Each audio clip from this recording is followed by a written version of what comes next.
Form 13 को अब form 128 कर दिया गया है। बिल्कुल सही सुना आपने। अब आप लोअर विद होल्डिंग का सर्टिफिकेट के लिए अप्लाई करते थे फॉर्म 13 फाइल करके, तो अब डिपार्टमेंट ने उसको फॉर्म 128 कर दिया है। अब मेरे मुंह से भी फॉर्म 13 ही निकलेगा, लेकिन अब आप भी फॉर्म 128 ही समझना। सो इनकम टैक्स डिपार्टमेंट ने पूरा ओवरऑल ही पोर्टल चेंज कर दिया है। अब उस पे जो भी आपको दिखेगा फॉर्म 128 ही दिखेगा, और पोर्टल का पूरा प्रोसेस भी चेंज कर दिया है, जिसमें आज मैं इस वीडियो में सिखाऊंगा कि फॉर्म 128 कैसे फाइल करेंगे। फॉर्म 128 मींस फॉर्म 13, जिसमें तो बिना किसी देरी के अब चलिए पोर्टल पे चलते हैं, क्योंकि पोर्टल पे सारा ही इंटरफेस चेंज कर दिया है और फॉर्म 13 भी चेंज कर दिया है। सो बिना किसी देरी के चलिए पोर्टल पर। और अब देखिए ट्रेसिस के पोर्टल पर यहाँ पर आ गए हैं। अब ट्रेसिस के पोर्टल पर देखिए इनकम टैक्स डिपार्टमेंट ने पूरा इंटरफेस ही चेंज कर दिया है। अब इस पोर्टल पर कोई भी लॉग आउट लॉग इन का इशू ज़्यादा नहीं होता है। लॉग आउट लॉग इन आसानी से हो जाता है। अब सिंपली मैं ज़्यादा टाइम वेस्ट नहीं करूँगा, सिंपली आप लॉगिन पर क्लिक कीजिए। यहाँ पर बटन आ रहा है, लॉगिन पर क्लिक कीजिए।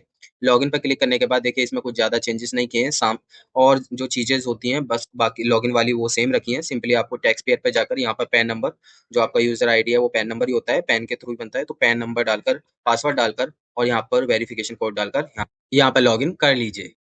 अब देखिए मैंने लॉगिन कर लिया है। लॉगिन पर अब यहाँ पर देखिए पूरा इंटरफेस चेंज कर दिया है। अब इंटरफेस चेंज करने के बाद देखिए किस तरीके से इंटरफेस चेंज किया है। अब सिंपली आपको फॉर्म 128 फिल करना है, तो सिंपली आपको इस ई फाइल और व्यू वाले आइकन पर क्लिक करना है, और सिंपली यहाँ पर जो फाइल फॉर्म्स का ऑप्शन आ रहा है इस पर क्लिक कर देना है।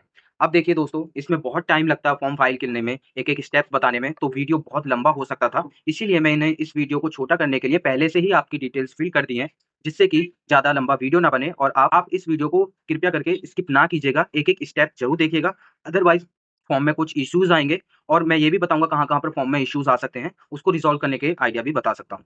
तो सिंपली यहाँ पर आप जाइए और रिज़्यूम पे क्लिक कर दीजिए। अगर आप न्यू फॉर्म फिल कर रहे हो, तो आप सिंपली यहाँ पर फाइल नाउ पर क्लिक कर देना। फाइल नाउ पर फिर क्लिक करने के बाद यहाँ पर आपको कैटेगरी सिलेक्ट कराएगा, जैसे यहाँ पर रेजिडेंशियल आपका, उसके बाद यहाँ पर रेजिडेंट और ऑर्डिनरी रेजिडेंट सिलेक्ट कर लेना। उसके बाद सिंपली आप प्रोसीड पर क्लिक कर देना। अब प्रोसीड पर क्लिक करोगे, तो मैंने यहाँ पे क्या किया था, पूरा फॉर्म पहले से ही फिल कर लिया है। लास्ट स्टेज पे ये स्क्रीन दिख रहा है। अब सिंपली जो बेसिक डिटेल्स होती हैं उससे मैं स्टार्टिंग से लेके चलता हूँ, और एक एक डिटेल्स फिल कैसे किए हैं वो मैं आपको एक्सप्लेन कर देता हूँ। तो सिंपली यहाँ पर मेरा बेसिक डिटेल्स का ऑप्शन है। यहाँ पर part a general, part a general में वो डिटेल्स होंगी जो कंपनी की बेसिक डिटेल्स, कंपनी का पैन नंबर, कंपनी का नेम और एड्रेस वगैरह। ये आप एक बार वेरीफाई कर लीजिएगा, एड्रेस क्या है और कौन पर्सन उसको साइन करेगा, ये पहले से ही आप कंसीडर कर लीजिएगा। जो पर्सन साइन करेगा उसकी पहले से ही डिटेल्स अपडेट कर दीजिएगा। सिंपली यहाँ पर आपको वेरीफाई करनी है कि बाकी डिटेल्स ठीक है या नहीं। उसके बाद नीचे एक बटन आएगा प्रोसीड, उस पर क्लिक कर देना, और सिंपली आपको यहाँ पर पार्ट बी पर पहुंच जाओगे। तो पार्ट बी पर यहाँ पर पूछेगा कि आप एप्लीकेशन जो फिल कर रहे हो किसके द्वारा कर रहे हो। सो आप बिजनेस हो, आप रजिस्टर्ड नॉन प्रॉफिट ऑर्गेनाइजेशन हो, तो उसके अकॉर्डिंगली आप सिलेक्ट कर लीजिएगा। मेरे केस में बिजनेस कैरिंग है, तो मैंने उसको सिलेक्ट करके आगे बढ़ चुका हूँ। अब यहाँ पर कुछ सिलेक्शन होंगे, आपको वो सिलेक्ट करना है। अब सिंपली जो पर्सन लोअर विद होल्डिंग कर रहा है उसको यही एनेक्सर्स 1 सिलेक्ट करना होगा। अदरवाइज अगर आपके ऑप्शन में कुछ और है तो वो आप देख लीजिएगा, लेकिन जो नॉर्मल बिजनेस कर रहा है उसको फर्स्ट पर ही क्लिक कर प्रोसीड पर क्लिक कर देना है। उसके बाद देखिए यहाँ पर पार्ट सी में पूछेगा डिटेल्स ऑफ एग्जिस्टिंग लाइबिलिटीज। अब ये लाइबिलिटीज कहाँ से ऐड होंगी, मैंने पहले से ही ऐड कर दी हैं। सिंपली यहाँ पर जो ऐड अपडेट एग्जिस्टिंग लाइबिलिटीज का ऑप्शन आ रहा है यहाँ पर क्लिक करोगे। अब इसमें क्या है, क्या डिटेल्स फिल करनी है, जैसे कि आपकी कोई असेसमेंट हुई है या रिटर्न फाइल की 143(1) का नोटिस आया, उसमें कोई डिमांड निकली है या आपने कोई पेमेंट किया है उसके अगेंस्ट में। सो सिंपली 1 बाय 1 यहाँ पे टैक्स ईयर, अब फाइनेंशियल ईयर ही समझना, फाइनेंशियल ईयर की बात कर रहे हैं, टैक्स ईयर का मतलब ये है। तो फाइनेंशियल ईयर में मेरा कोई भी टैक्स नहीं है। और लास्ट पे आ जाता हूँ, इससे आपको एग्जांपल होगा। हमारी असेसमेंट हुई थी, असेसमेंट में क्या हुआ, जो असेसिंग ऑफिसर है उसने ये डिमांड रेज कर दी है, उसने डिमांड नोटिस इशू किया। डिमांड नोटिस में ये डिमांड थी, उसके बाद हमने ये डिमांड लिख दिया कि इसमें ये था, हमने कोई सेल्फ असेसमेंट या टैक्स पे नहीं किया था जो भी हमारा अमाउंट पेबल था।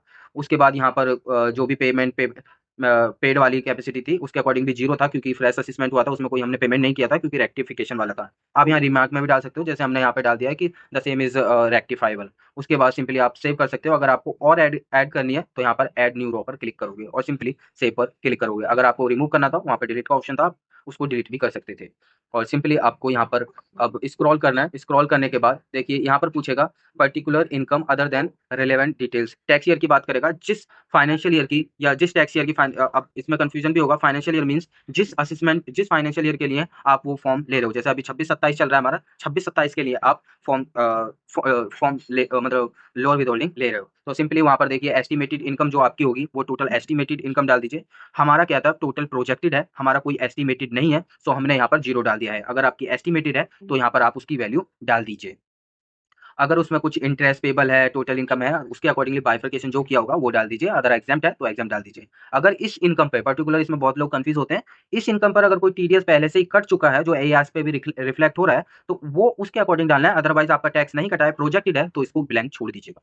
अब यहाँ पर न्यू ऐड किए हैं, यहाँ पर आपकी जो आईटीआर फिल की हुई है, जो फिल की हुई थी उसकी डिटेल्स यहाँ पे डाल देनी है। जैसे अगर आपकी किसी भी केस में अगर रिटर्न फाइल नहीं हुई है तो सिंपली आपको एनए यहाँ पर टाइप कर देना है, आगे की वैल्यूज हाइड हो जाएंगी।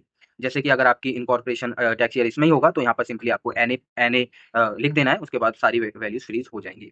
उसके बाद प्रोसीड पर क्लिक करोगे। प्रोसीड पर क्लिक करने के बाद अगर देखिए यहाँ पर क्या होगा, एनेक्सर्स दिया हुआ है, या एनेक्सर्स पर क्लिक करोगे। एनेक्सर्स पर क्लिक करने के बाद यहाँ पर आपका ये फेस आएगा। यहाँ फेस आने के बाद ऐड डिटेल्स और सीएसवी में क्या अंतर है। देखिए सीएसवी उसके लिए दी है अगर आपकी 50 एंट्रीज से कम है तो आप सीएसवी का यूज ना करें, उसको मैनुअली फिल कर लीजिएगा। अगर आपकी 50 से ज़्यादा एंट्रीज हैं जो जिसके लिए लोअर विद होल्डिंग ले रहे हो, तो सिंपली आपको सीएसवी पर क्लिक करना है, उसको डाउनलोड करके उसमें फिल कर लेना है। अगर आपको उस पर भी वीडियो चाहिए प्लीज़ कमेंट जरूर करिएगा, मैं उस पर वीडियो जरूर बनाऊंगा कि सीएसवी में कैसे डिटेल्स फिल करनी है। वो भी मेरे पास एंटिटी है, मैं उसकी भी फाइल करूंगा, आपको उसके ऊपर भी वीडियो बना दूंगा। सो सिंपली मैंने यहाँ पर ऐड डिटेल्स करके यहाँ पर 1 बाय डिटेल्स डाल दी है।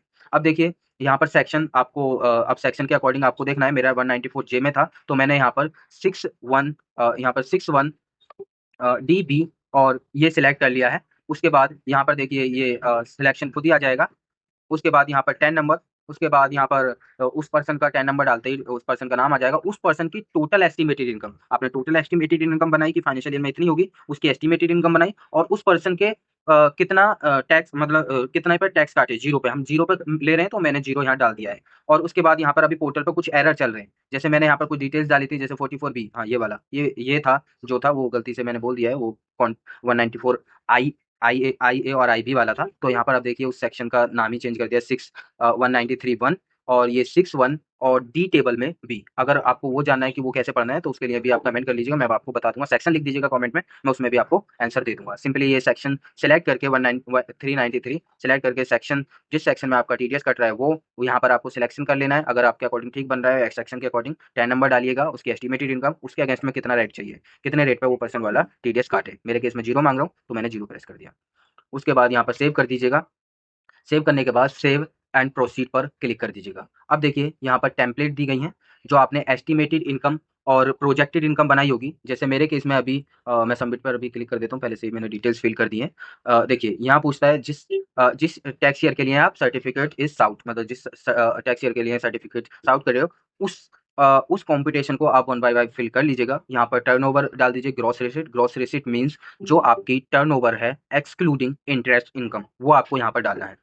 उसके बाद अगर कोई अदर इनकम है वहाँ पर डाल दीजिए। पीजीबीपी इनकम आपने कंपटीशन बनाई हुई होगी, देखिए उसमें और इसमें कंफ्यूज मत होइएगा। ये टर्नओवर आप फाइनेंशियल से लीजिएगा, जो आपको एस्टिमेटेड फाइनेंशियल दिए हुए होंगे, आपने कंपटीशन प्रिपेयर की होगी। यहाँ पर आपकी जो पीजीबीपी इनकम आई होगी वो आपको डालनी है। उसके बाद यहाँ पर देख लीजिए अगर कैपिटल गेन की इनकम थी या कोई भी अदर सोर्स की इनकम थी या प्रेजेंटिव इनकम थी वो डाल दीजिएगा। अगर यहाँ पर फिर उसके बाद मेरी ग्रॉस टोटल इनकम जो मेरी पीजीबीपी थी वही थी, क्योंकि मेरी कोई अदर इनकम नहीं थी इस टैक्स ईयर में। उसके बाद सिंपली नीचे आओगे, नीचे आने के बाद ये वो यहाँ पर देख लीजिएगा टैक्स बन रहा होगा, टैक्स देख लीजिएगा। अदरवाइज यहाँ पर जो आपका टीडीएस होगा वो देख लीजिएगा। टीडीएस मतलब जो आपकी एस्टिमेटेड इनकम होगी उस पर टीडीएस कितना बन रहा है, उस पर पहले आपने एस्टिमेटेड इनकम बनाई, उस पर 10% जो भी बना वो टोटल देख लिया और यहाँ पर उस टीडीएस की वैल्यू डाल दी। अगर कोई आप यहाँ पर नोट डालना चाहते हो वो नोट भी डाल सकते हो। सिंपली सबमिट पर क्लिक कर दीजिएगा। अब यहाँ पर जो आपकी अभी असेसमेंट ईयर चल रहा है 26 अभी मेरा असेसमेंट ईयर चल रहा है 26-27, मतलब टैक्स ईयर 25-26। अभी हमने उसकी रिटर्न भी फाइल नहीं की है तो उसकी डिटेल्स हमें यहाँ पे टेम्पलेट में फिल करनी है।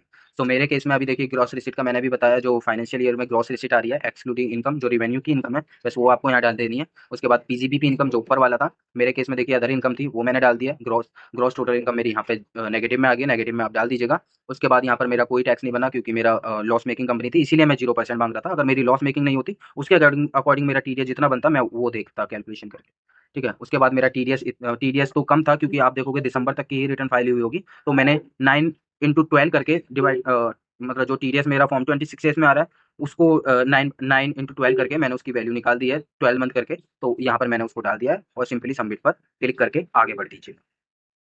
अब देखिए यहाँ पर अगर आपकी जैसे मेरे केस में असेसमेंट हुई थी, उसमें डिमांड आई थी, तो मैंने उस असेसमेंट ऑर्डर को यहाँ पर लगा दिया है।